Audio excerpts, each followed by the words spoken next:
ಕೊಪ್ಪಳ ಜಿಲ್ಲೆಯ ಗಂಗಾವತಿ ತಾಲೂಕಿನ ಹೆಬ್ಬಾಳ ಗ್ರಾಮದ ಕಲಾವಿದ ಆಗಿರುವ ಭರಮಣ್ಣ ಇವರ ಪ್ರಮುಖದಲ್ಲಿ ನಾಟಕ ಆಯೋಜನೆ. ನಾಟಕದ ಹೆಸರು ರೇಣುಕಾ ಜಮದಗ್ನಿಯರ ಕಲ್ಯಾಣ. ಪಾತ್ರಗಳು ಪರಶುರಾಮ, ಯಮನೂರ ವಕೀಲರು ಹೆಬ್ಬಾಳ, ಜಮದಗ್ನಿ ದೊಡ್ಡ ಭರಮಣ್ಣ, ಕಾರ್ತಿ ವೀರಾರ್ಜುನ, ಹನುಮಂತ ಪತಂಗಿ, ರೇಣುಕಾದೇವಿ ಜ್ಯೋತಿ ಕೂಡ್ಲಿಗಿ, ರೇಣುಕಾ ರಾಜ್, ಮಾಚಿದೇವ ಕೃತವೀರ್ಯ, ನಾಗರಾಜ್ ಇಂಗಳಗಿ. ಕಲಾಮಂದಿರ ಬೆಂಗಳೂರು ಇವರ ಕಲಾ ಅಕಾಡೆಮಿ ಬೆಂಗಳೂರು ಇವರ ನೇತೃತ್ವದಲ್ಲಿ, ರಂಗಸಖಿಯ ಜಡೇಸಿದ್ದೇಶ್ವರ ಎಮ್ಮಿಗನೂರು, ನಾಟಕದ manager Patappa hotel, harmonium master Shivalingayya, Swami Nanapur, ವಸ್ತ್ರಾಲಂಕಾರ ಮಾಚಿದೇವ್ ಎಮ್ಮಿಗನೂರ್, ಹಿನ್ನೆಲೆ ಗಾಯಕರು ಹೊಸೂರಪ್ಪ ಮುದ್ದಾಟನೂರ್, ಶೇಖರಪ್ಪ ಇಟಿಗ, ತಬಲಾ ವಾದಕರು ಭೀಮೇಶ್ ಸಿರಿಗೇರಿ, ಮೇಕಪ್ ಮ್ಯಾನ್ ಉಮೇಶ್ ನಿಟ್ಟೂರು.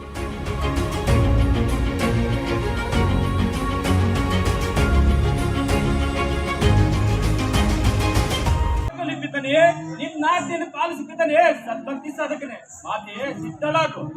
ಜೈ ರೇಣುಕಾದೇವಿ.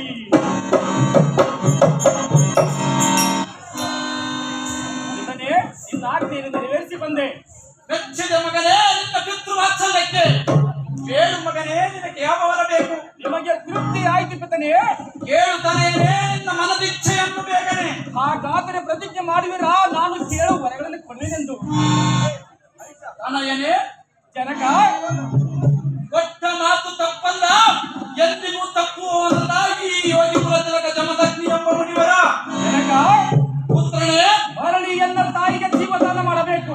ನಿಮ್ಮ ಕ್ರೋಧಾಜ್ಞೆ ಸಹಿಸ ನಮ್ಮಣ್ಣಂದಿರು ಪುನಃ ಜೀವನ ಎತ್ತಬೇಕು. ಮೂರಿನ ವರವಾಗಿ ನೀವು ನಿಮ್ಮ ಈ ಕ್ರೋಧಾಜ್ಞೆ ಬಿಟ್ಟು ಶಾಂತಿ ಬೇಕನೆ. ಜೈ ಜಗದೀಶ್ವರ. ನಿನ್ನ ತಾಯಿಯನ್ನು ಕೂಗಿ ಕರಿ ಎಂದು ಬರುವಳು. ಅವರ ಮಾತೆ ಪರಮ ಪುನೀತೆ. ಇದರ ತಪ್ಪ ಶಕ್ತಿ ಎದ್ದು ಬಾರಮ್ಮ. ಈ ನಿನ್ನ ಮಗನ ಮೇಲೆ ಬಂದ ಅಪರ ಮಾತೆ ಪ್ರಖ್ಯಾತೆ. ಬಂದೆ ರಾಮ, ಬಂದೆ ರಾಮ. ತಂದೆಗೆ ಕೊಟ್ಟ ಮಾತಿನಂತೆ ನಿನ್ನ ಪರುಷನಿಂದ ಎಲ್ಲ ಸಿರವನ್ನು ಕಳಿಸಿ ಮರಳಿಗೆ ಮುತ್ತಿಗೆ ತರವನ್ನು ಕೊಟ್ಟೆ. ಸ್ವಾಮಿ, ನಿಮ್ಮ ಪಾದ ಪದ್ಮಾವಳಿ. ಸತಿ ರೇಣುಕಾ, ನಿನ್ನ ಜನ್ಮವಾಯಿತು ಸಾರ್ಥಕ. ನಿನ್ನಿಂದ ಚಿರಕಾಲವಿರಲಿ ನಿನಗೆ ಸರ್ವ ಸುಖ. ಓ ಅಪ್ಪಯ್ಯ, ಅಗೋ ಮಗನೇ, ಮತ್ತು ಎನ್ನ ಎತ್ತಮಳ ರೇಣುಕಾದೇವಿ. ಓ ಮಾತೆ ಪರಮ ಪುನೀತೆ ರೇಣುಕ ರಾಜಿಸುತ್ತೆ. ನಿನ್ನ ಆಶೀರ್ವಾದದ ಕೈಲಾಸವಾಸನದ ಪರಮಾತ್ಮನ ಮೆಚ್ಚಿಸಿ ಆತನ ಸೂನು ಪರಿಶುವಾಗಿ ಪಡೆದುಕೊಂಡು ಬಂದನು. ಈ ನಿನ್ನ ಮಗನ ಆಶೀರ್ವಾದ ಜನನಿ. ಮಾತೆ, ಏನು ನಿಮ್ಮ ಕಣ್ಣೀರುತ್ತೆ? ಯಾವ ಕಾರಣಕ್ಕಾಗಿ ಕಣ್ಣೀರಿಸಿ ಮಾತೆ ಮಾತೆ ರಾಮ, ಮಾತೆ ಯಾತಕ್ಕಾಗಿ ಅಳುತ್ತರೆಯ ಅಮ್ಮಯ್ಯ ಎಂದು ನನ್ನನ್ನು ಕೇಳುವುದಕ್ಕಿಂತ ಈ ನಿಂತ ನನ್ನ ತಂದೆ ಕೇಳು ರಾಮ. ನನ್ನನ್ನು ಕೇಳಬೇಡ ಭಾರ್ಗವ, ನನ್ನನ್ನು ಕೇಳಬೇಡ. ಅಹೋ ಜನಕ, ಅಗೋ ಪುತ್ರನೇ, ಪ್ರಳಯ ರುದ್ರನಂತೆ ನೀವು ಕೋಪ ತಾಳುವ ಕಾರಣವೇನು?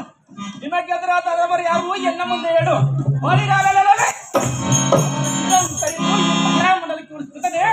ಆಜ್ಞೆ ಕೊಡಬೇಕನೆ.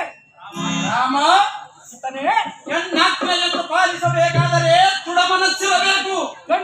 ಗಂಡಗಲಿ ಪರಶುರಾಮನ ದೃಢದಲ್ಲಿ ನೀ ಅನುಮಾನವಿದ್ದಾನೆ. ಗಂಡತೆಯ ಗಂಡುಗಲಿಯಾದ ರಾಮ, ಜನಕ, ಹಾಗಾದರೆ ವಚನ ಕೊಡುವೆಯ? ತಂದೆಯ ಮಾತನ್ನು ಮೀರುವುದಿಲ್ಲವೆಂದು. 33 ಕೋಟಿ ದೇವತೆಗಳ ಸಾಕ್ಷಿ, ಅಷ್ಟದಿಕ್ಪಾಲಕರ ಸಾಕ್ಷಿ, ನನಗೆ ಪರಶು ಕಟ್ಟಿದ ಪರಶುರ ಸಾಕ್ಷಿಯಾಗಿ ನಿಮ್ಮ ಆಜ್ಞೆ ನಡೆಸಿಕೊಂಡು ಪ್ರತಿಜ್ಞೆ ಮಾಡಿದ ತಂದೆ ಮುಂದೆ. ಹಾಗಾದರೆ ಈ ಕ್ಷಣವಾಗಲಿ ನಿನ್ನ ತಾಯಿಯ ಶಿರವ. ಅಯ್ಯೋ ಶಿವ ಶಿವ, ದೇವ ಈಶ ಮಹೇಶ, ಇಂದು ನಾನೆಂತ ಪ್ರತಿಜ್ಞೆ ಮಾಡಿದೆ? ಹೇಗೆ ರಾಮ?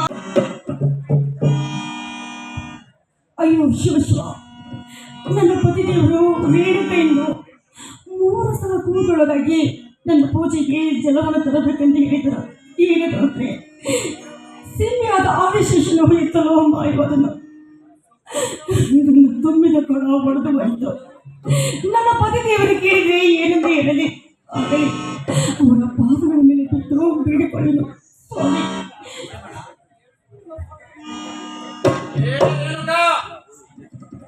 ಕ್ಷಣಿಕ ಸುಖಕ್ಕಾಗಿ ಮನಸೋತು ಸತಿಧರ್ಮವನ್ನೇ ಮೀರಿ ನಡೆದೆಯ ಚಿತ್ತ ದೇಹಕ್ಕೆ ವೈದಿಗೆ ಅಂಟಿಸಿಕೊಂಡೆಯ ಸಾರ್ವಭೌಮ ದಂಪತಿಗಳ ಉದರದಲ್ಲಿ ಜನಿಸಿ ಸರ್ವ ಸುಖ ಭೋಗವನ್ನೆಲ್ಲ ಅನುಭವಿಸಿ ಮಹಾಜ್ಞಾನಿಯಾದ ಯೋಗೀವರನ ಕೈ ಹಿಡಿದು ಅಯ್ಯೋ ಶಿವ ಶಿವ.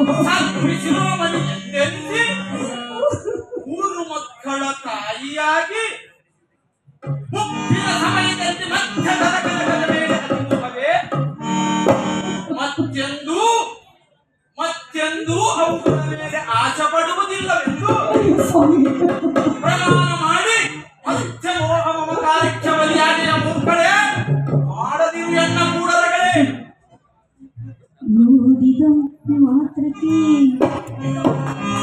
ಕೇಳಿದ ಮಾತ್ರಕ್ಕೆ